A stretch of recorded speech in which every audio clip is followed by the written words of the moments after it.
Yo, what's good, man? It's your boy DT3, man, and I'm back at you with another video, man. New media, notification gang. God Squad.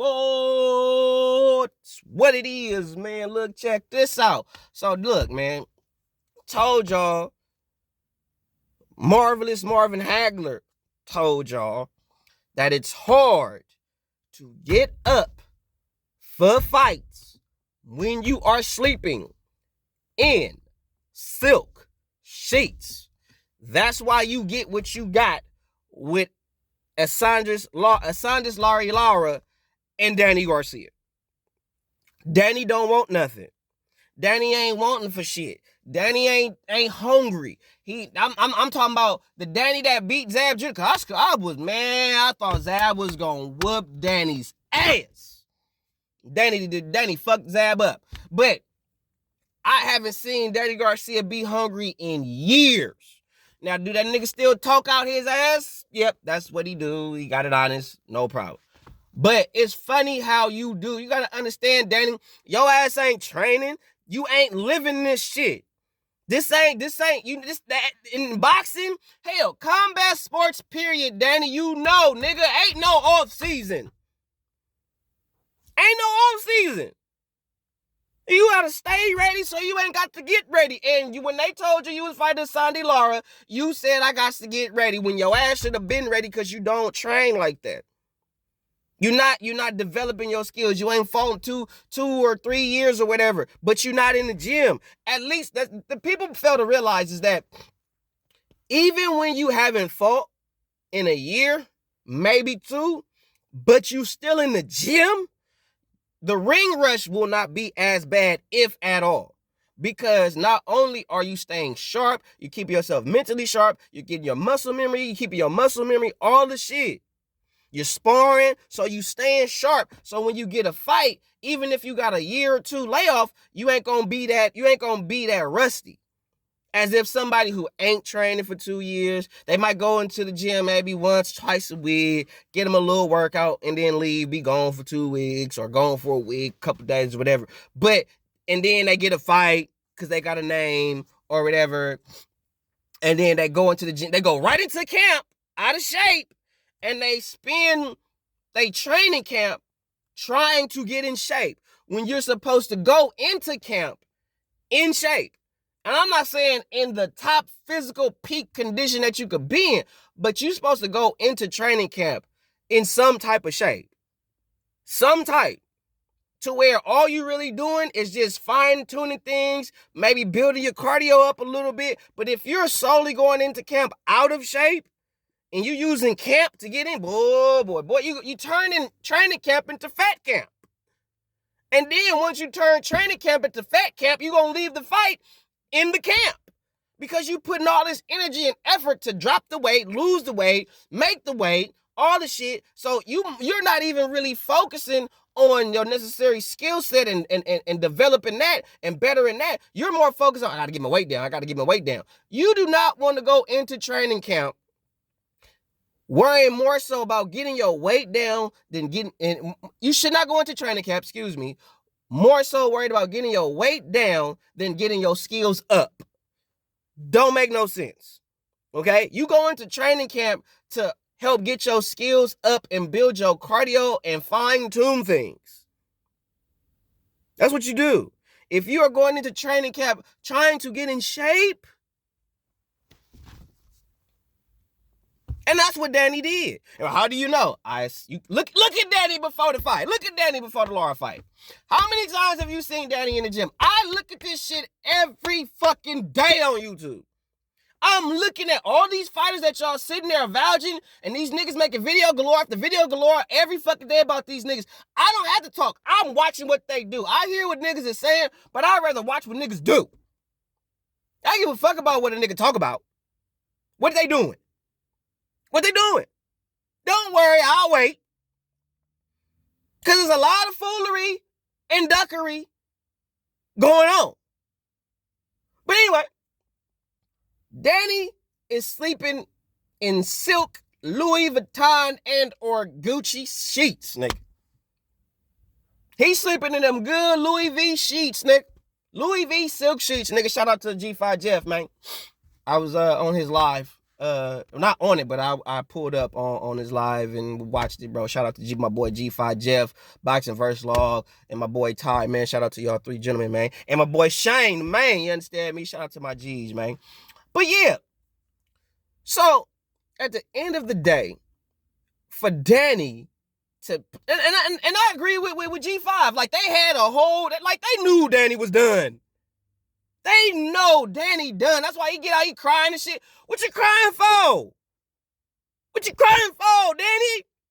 You know that combat sports, out of all sports, out of every known sport in mankind history, combat sports is the most unforgiving sport you could ever have, bro, in all the sports.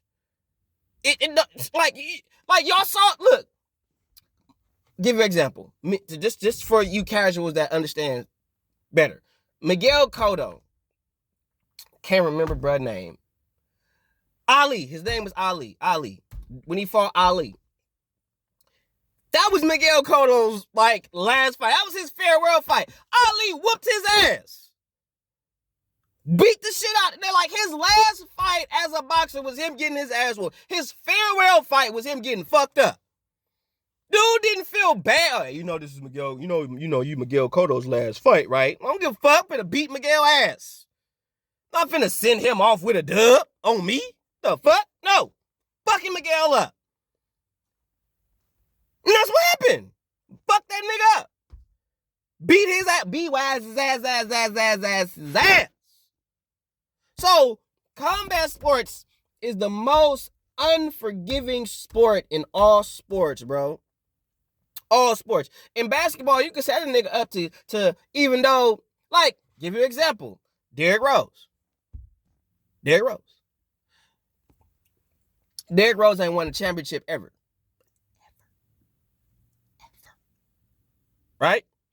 So, when Derrick Rose was on the Minnesota Timberwolves, he told them straight up, man, I'm finna put up 50.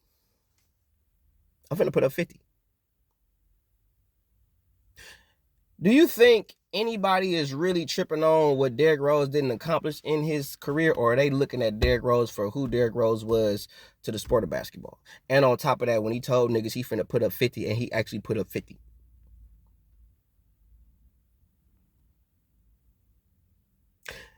I said it to say this. Derrick Rose got put in position to do. He could have lost that game, but they were so like enamored. This nigga put up 50. That was the thing. They put up, Derrick Rose puts up 50 points. He gets to be put in position to be successful. You have a team around you, because there is no team in boxing. You and somebody else when you in the ring. You by yourself. But when you tell your team, man, I'm going for 50. Guess what your team gonna do? Give Derrick the ball. Give Derrick the ball. Give Derrick the ball. Boom, boom, boom. Combat sports is the most unforgiving sport in all sports. You don't get the opportunity to really go off into the sunset unless you just that motherfucker. You just that woman, or you just that dude. You know what I'm saying? You are her, or you are him. Like, in real life, though. Not just saying this shit because everybody on goddamn social media saying I am her, I'm him. Like, no. You're not that because you just claiming that shit. Y'all just be claiming shit and can't prove a goddamn thing. Okay? But Danny, bro, I don't feel bad for you for crying. No, I don't, bro. You that's what y'all see. That's what happens when niggas get comfortable. They get their money. And all that, they got all this money, all this glory, all that shit, and they ain't gotta work for nothing no more. They ain't hungry no more. That's why I kind of gotta give respect to Floyd, because even though when Floyd got rich, the nigga still fought like the nigga was poor. The nigga trained like he was poor. You can say whatever you want about the nigga's opponents. I ain't talking about that. I'm just talking about the nigga work ethic. You could shit on him, champion. You can do all that, but what you can't do, you can't shit on Floyd Mayweather work ethic. You can't. I don't give a fuck how much you don't like that nigga. I don't care how much you don't like him as a fighter. I don't care how much you don't like him as a person. But what you gonna do is you gonna respect the fact that Floyd Mayweather had one of the hardest work ethics in all the sport of boxing throughout boxing history, bro. Whether you like him or you don't, you gotta respect the man's work ethic, bro. Regardless of where Floyd Mayweather was in his career, he still had the same work ethic. Period. Y'all ain't that. Y'all not that. Like Floyd is a gym rat. Literally like to this day is a gym rat. You niggas ain't gym rats. You know what I'm saying? And what y'all don't want to give Floyd respect for, this was all Floyd had. There was no plan B. It was this or nothing. Tunnel vision on putting everything in this shit. This shit gonna work. And he made it. He made it work for him. Gotta respect that shit, bro. Got to. Because you niggas in the game today, y'all not doing that shit. Y'all not putting in that work. Y'all ain't putting in that effort. Y'all need a big fight to get motivated. Oh, you need big money fights to get motivated. No, nigga, this is a motherfucker trying to whoop your ass and embarrass you in front of God and everybody. Nigga, you should be motivated just because this is the profession you in. That's too much like goddamn right. So I don't feel bad for Danny Garcia. Kudos to Asante Lara for, being 41, still, you know what I'm saying, in the game, past his technical physical prime, and he's still winning fights. You got to put some respect on that, because it ain't too many dudes that's 40 plus in the game right now, let alone 40 plus in winning. So you got to put some respect on his name for that. You know what I mean? Because a lot of y'all be like, oh, that nigga 40. He ain't going to do this. He 40. He ain't going to do this. And then when he do it, then y'all want to talk shit about, oh, Daniel. Like, no. Asante Lara is Lara, bro. Like, for all we know, Lara don't stay out the gym. Lara stay sharp. But I don't feel bad for Danny, bro. I don't want to hear, oh, Danny, about to retire. Man, shut up. Stop that shit. If that had been anybody else, especially if that had been like Shakur Stevenson, Terrence Crawford, Shakur Stevenson, Terrence Crawford, Errol Spence, of course, any major marquee fighter that was African American, y'all would shit on him. If it was a fighter of fair skin descent, you African American niggas would be shitting on him. Because y'all did the same thing with Vasily Lomachenko lost to Teofimo Lopez, and that nigga was finna cry at the goddamn interview. Y'all zoomed in on that nigga, Vasily Lomachenko, because y'all want Vasily Lomachenko to lose so bad. So as soon as y'all saw him in his weakest moment, y'all highlighted that, and y'all hyphened that, and y'all magnified that, y'all glorified that, just to make y'all channels and y'all perspectives on Vasily Lomachenko seem more valid. You bitch ass niggas. But when it's Danny, we gotta feel sorry for Danny. We gotta sympathize Danny. But when it's anybody else, though, oh, that nigga soft, man. It's boxing, man. Ain't no crying in boxing. But Danny up here crying and shit, he gonna cry in the car. And y'all like, man, let's pray for Danny, man. Hats off to him. You know what I'm saying? Danny Garcia was a real one. Like, y'all don't have the same energy for fighters all around across the board.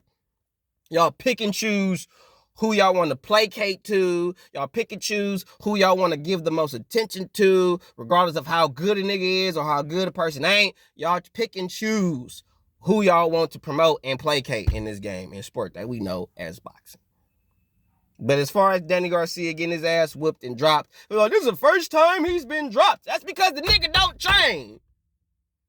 Danny don't train. If Danny was out here really training, he wouldn't have got stopped like that. He wouldn't have got put on his ass like that. And then on top of that, like, why are you crying? Because you quit on the stool. You quit on the stool, nigga. You.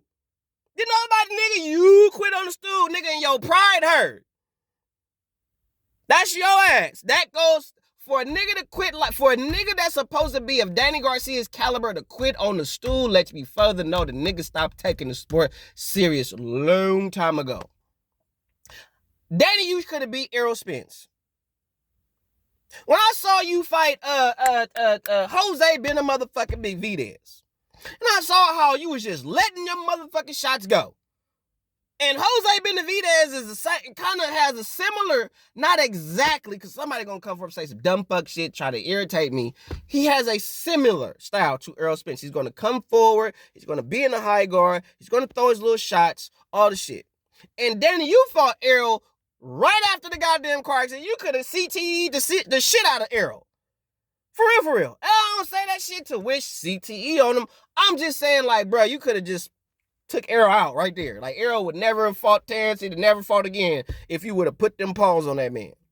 Because ain't no way he would have been able to deal with the constantly getting punched the fuck up after a fucking car wreck like that, bro. Because even when you was throwing little shit at Errol,